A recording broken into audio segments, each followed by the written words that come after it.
Assalamualaikum warahmatullahi wabarakatuh. Selamat datang, bertemu lagi dengan aku. Kali ini aku mau bahas tentang pentingnya buku KIA, buku Kesehatan Ibu dan Anak. Sebenarnya penting gak sih buku ini? Kenapa sih aku menyarankan ibu hamil untuk punya buku ini? Karena di dalam buku ini itu lengkap. Ada catatan dimana pada saat kita kehamilan, terus kita lahiran, terus nifas, dan kesehatan anak, yaitu catatan perkembangan anak dan catatan imunisasinya. Nah, kali ini aku bakal ngajak kalian nge-review tentang buku KIA ini. Tapi sebelum lanjut, jangan lupa subscribe dan tekan tombol loncengnya ya, karena aku bakal bikin video-video lainnya yang mungkin bisa bermanfaat buat kalian.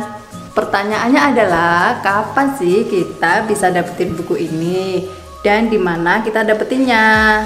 Buku ini itu pada umumnya kita dapatkan di fasilitas kesehatan pemerintah seperti di rumah sakit umum atau di puskesmas.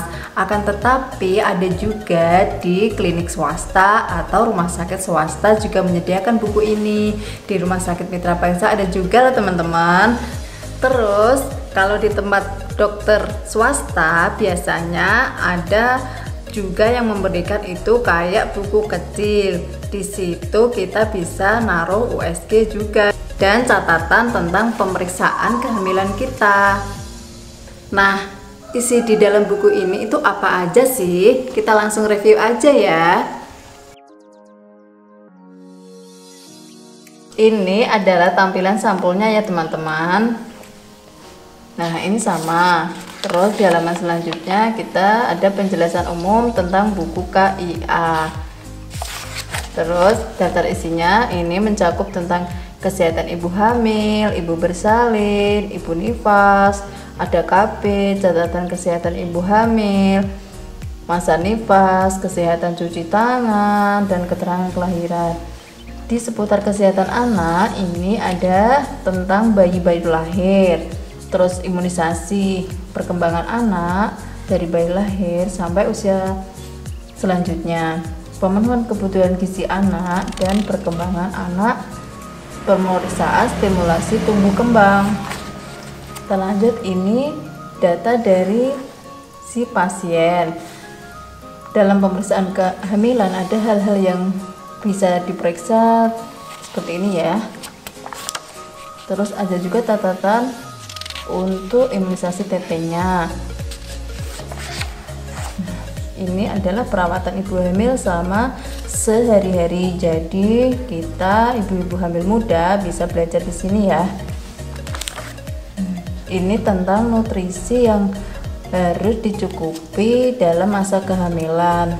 Sebelum masa persalinan, ini ada petunjuk tentang persiapkan dalam melahirkan.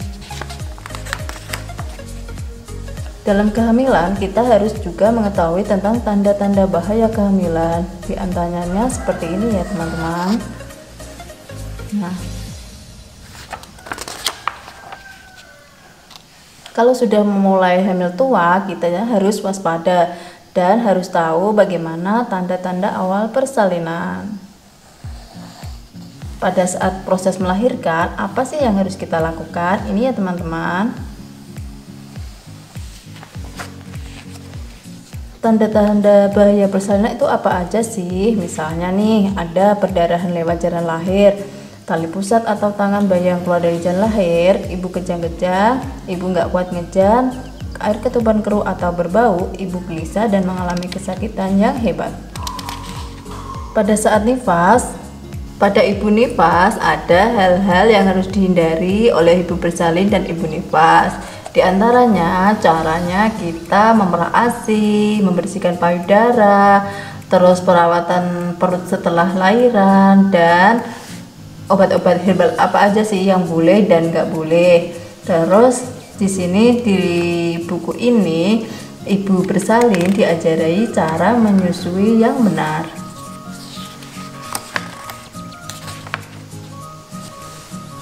Ini ya cara penyimpanan ASI-nya. Dan ada tanda-tanda bahaya ibu nifas yang harus juga kita perhatikan. Setelah bersalin, tentunya kita akan ada perencanaan KB. Nah, ini ya. Dalam menyambut persalinan, kita juga harus memperhatikan persiapannya. Di antaranya, siapa sih yang akan menolong persalinan kita? Terus kita harus juga menyiapkan dana, kendaraan atau transportasi jika terjadi sesuatu. Terus kita harus program KB dan harus persiapkan jika sewaktu-waktu kita butuh darah, siapa sih yang harus atau yang bisa donor darah pada kita. Selanjutnya ini adalah catatan perkembangan kesehatan selama kehamilan. Jadi kita tahu dari awal kehamilan sampai mau lahiran apa aja sih dalam kesehatan hamil kita yang harus diwaspadai.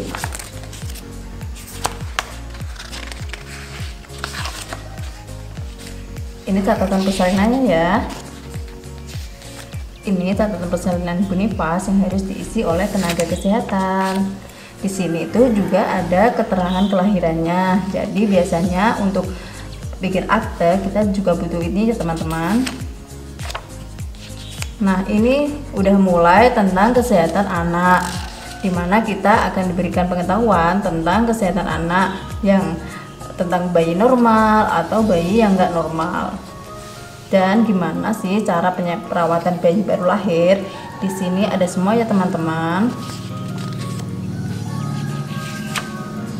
Ini adalah poin penting di mana kita harus memperhatikan cara perawatan tali pusat. Dalam kunjungan kesehatan bayi ada beberapa hal yang harus diwajib diisi. Seperti ini ya.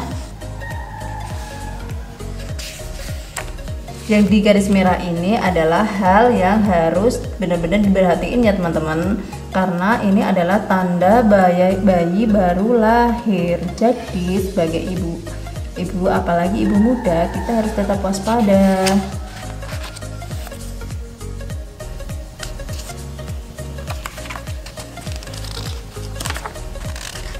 Nah, kalau di sini ini adalah catatan untuk imunisasinya. Jadi dimulai dari 0 bulan sampai imunisasi lanjutan. Kalau dari pemerintah ini imunisasinya hanya yang dasar dan dapat subsidi dari pemerintah. Akan tetapi sebenarnya ada banyak imunisasi tambahan yang harus diberikan kepada bayi kita. Nanti akan kita ulas ya teman-teman.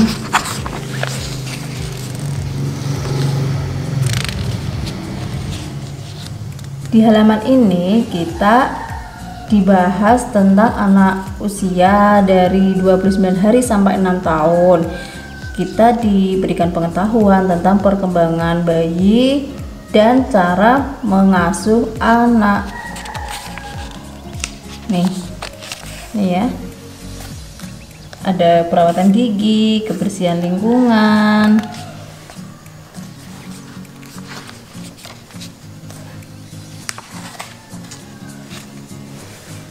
Ini ada pengetahuan tentang demam, luka dan koreng, dan pemberian.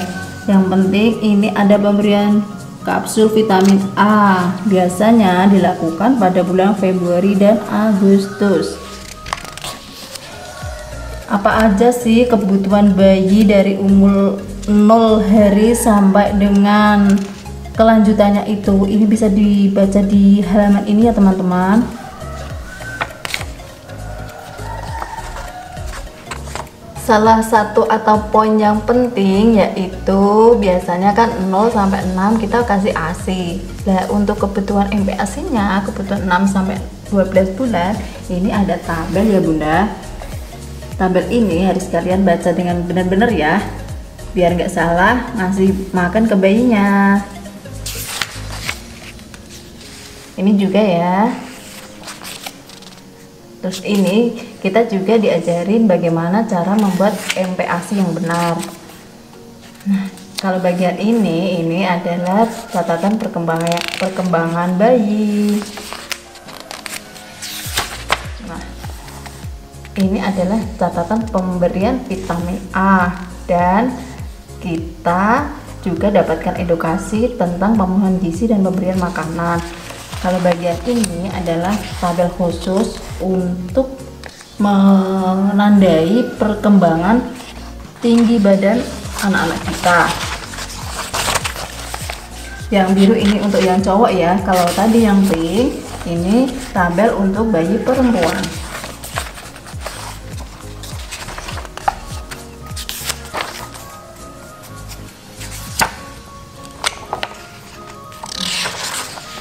Nah, kalau ini biasanya panjang badannya direkam di sini ya.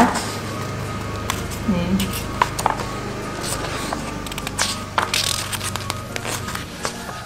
Dan jangan lupa juga setiap bulan kita harus memeriksa grafik lingkar kepala karena itu penting.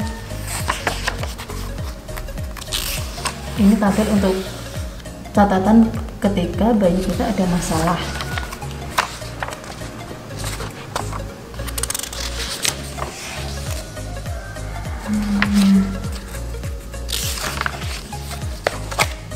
Ya, sudah selesai teman-teman. Nah, sekian dulu ya review dari aku. Terima kasih udah nonton videonya. Semoga bermanfaat buat kalian. Semangat, semoga kita sehat selalu.